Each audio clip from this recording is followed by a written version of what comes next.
Okay, you was fortunate to be one of the athletes to, go to play at Central, go to college, play all 4 years, and get a degree.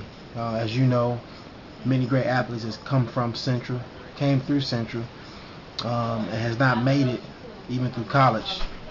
Can you explain why so many athletes, great athletes, don't transition themselves from high school to college or even to the next level? You know, it all starts with a mindset. You know what I mean? And a lot of times it starts out at a young age, and when you get older, if you don't develop it, you got to just look at your surroundings and see if you want something better for yourself. You know, a lot of times if young athletes or just a young individual in general, it's not guided the right way. It don't have the right backing. You know, it don't necessarily have to be from their parents, so to speak, because not everybody was fortunate, to have both parents. But if they don't have somebody that they look up to in a positive way to kind of give them that guidance to want more out of life, it's kind of hard. And a lot of times what we see in East Chicago is we're blessed with a lot of great athletes, a lot of great talent. But the thing is, they never really see themselves, being challenged or even being pushed, to go to the next level. I mean, we can easily say, well, we want to go professional in whatever sport it is we play, or professional in, say if you say you want to be a business person or a doctor, whatever it is, but you actually need that backing. And I think that's something that a lot of us have lacked, as we was brought up, as we was growing up. And even now, our coaching, I think for me, was like the key. I mean, Coach Richards, hands down, was probably the most influential person that I've ever met in any sport. He was the type of coach that, he really cared for his players, and he even cared for the students outside of, the kids that played sports. If you had any problems, any questions, that, and you asked him for help, he was willing to help you himself if he could, or actually get somebody that could help you. And that's something that, we lack a lot in East Chicago. We can all say, our crime rate is this, or, we got a lot of gang issues, or this, that, and the other, but, nobody's really stepping up and trying to take that challenge head first. So I don't really blame, the athletes themselves for not really excelling. It's kind of like a community thing. We all want, our city, our high school team, the Cardinals, to win sectionals in their sports and stuff like that. But how do we want our athletes to do after that's all said and done, win or lose? We've been in the last few years, up until the recent year when we finally did win, we haven't won in a long time. But those athletes that was on that winning team, we had a few that actually went to school. But we need to keep keeping track, and I think this Athletes Live website is doing a good job of, hitting on some of those past and upcoming and present, athletes that came from EC Central. And this right here would probably be a learning tool and a guiding tool for those up and coming athletes to go above and beyond anything that they thought that they could do by themselves. Okay. Great answer, great answer. What is Jermaine Fears currently doing in his life right now? Just got married and everything, right? my life has took a big 180 turn. I just recently moved. Well, not recently. I've been here in Indy for a year now, but I was actually in Fort Wayne after I graduated.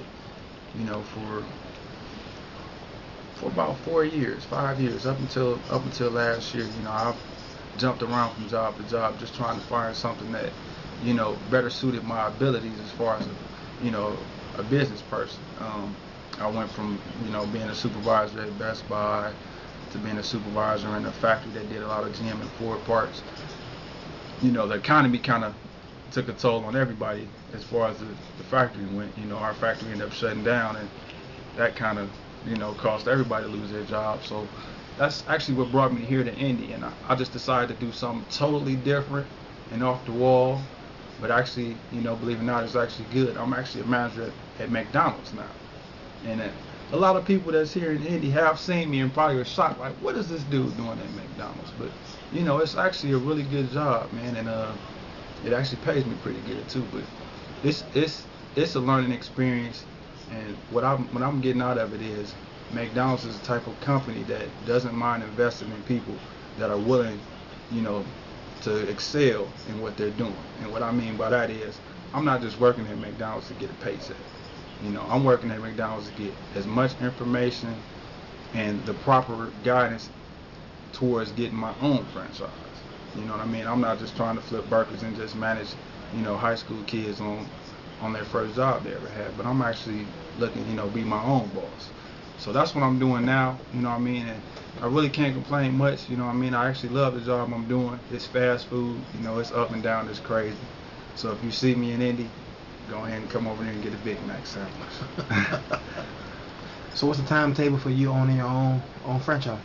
Well, right now, kind of like what you mentioned, I just got married, so, you know, everything right now is kind of got to be at a slow down pace as opposed to a speed up pace.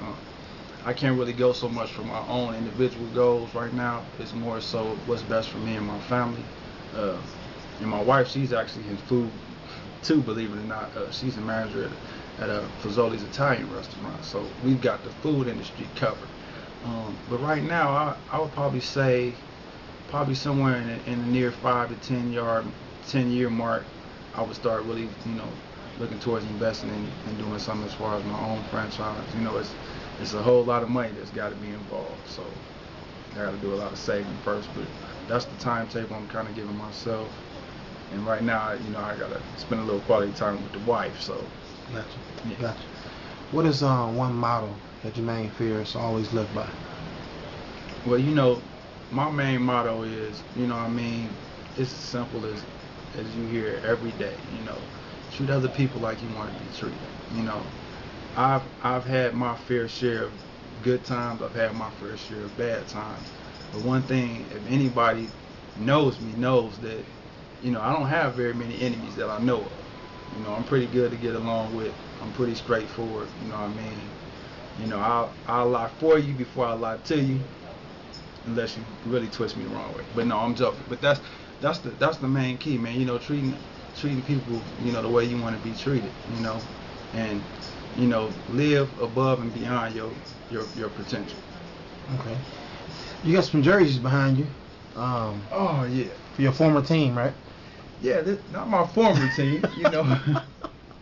You're really trying to get me in trouble. No, but this is my this is my actual team that I played with the past 2 seasons. Okay. You know, I don't plan on retiring this jersey no time soon. At least not the close up. Yeah, at least not the number. Okay. But I know it's a lot of rumors and it's a lot of talk about where this guy's gonna play at. You got 2 behind you. Oh, I got. Well, this is the old. You know, okay. This is where most of the damage was done last season. Okay. You know what I mean? Gotcha. Yeah, a whole lot of ward marks, man. You know, I'm a receiver, so I shouldn't have these many battle wounds, but I'm gonna put some videos up of me doing a whole lot of blocking. Okay. Because I don't mind hitting people. Gotcha. Yeah. Gotcha. But yeah, it's a lot of rumors about where I'm gonna play at next year since I'm down here in Indy, because you know that's a 2.5-hour drive.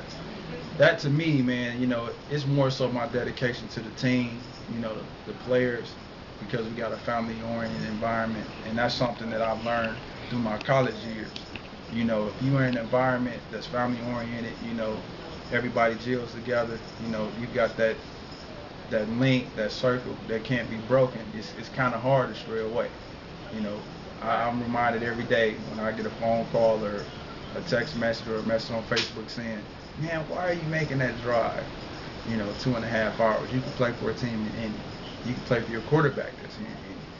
That's the reason. You know, those group of guys and that coach that I have, you know, they're really good people, man. And I might not get 50 catches, you know, for those stat booming people, but I got my fair share of 25. So I'm okay with 25, but you know, next year we might bump it up to about 35 or 40 if I decide to stay.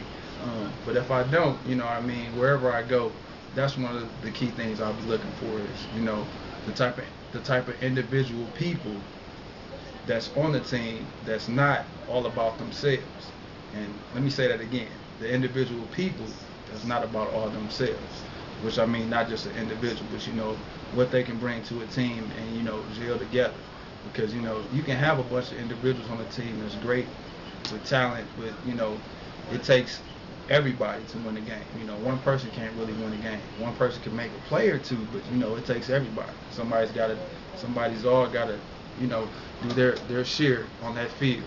Or if it's on the court, the same thing. You know, one person can't play every position all by themselves and win the game. It's just not going to happen. So that's one of the things I'm looking for, is, you know, the actual players on the team and the actual coaching staff. You know, I want to play for a coach that cares about their players, kind of like my high school coach did. That's one of the things I like about the team I'm with now. You know, he cares about his players outside of, you know, what's going on the field. You know, off the field, we did a lot of things as a family.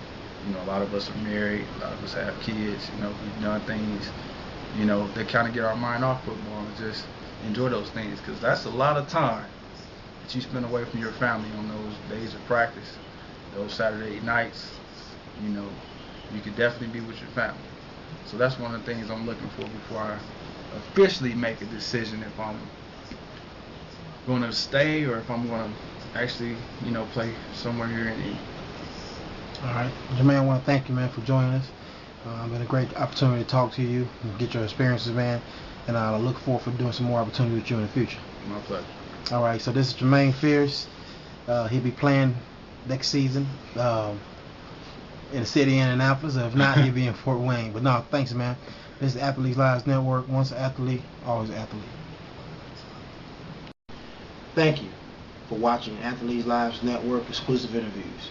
We will have more exciting interviews to come as we journey across the state of Indiana to look into the lives of former, present, and future athletes. You can follow us on our website at www.athletelives.com or follow us on Twitter at twitter.com/athletelives. Remember, once an athlete, always an athlete.